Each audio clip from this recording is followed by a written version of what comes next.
Hello everyone, welcome back to the channel. So today I'm going to tell you how to use ultra power saving mode on Vivo. If you are using a Vivo phone and now you want to use ultra power saving mode, so let's see how can you do this. There are two steps. You just have to scroll down your control panel, and here you have to look for super battery saver mode. Just look for it, and here's that. Just tap on it, and after that your super power battery mode will be enabled. So here's the second way, which is you just have to open your phone settings. In phone settings, just look for battery.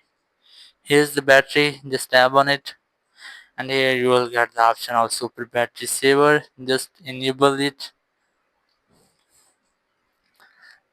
and after that just tap on turn on. And that's how you can easily enable or use ultra power saving mode on your Vivo phone. Thank you very much for watching the video. Until next video, bye bye.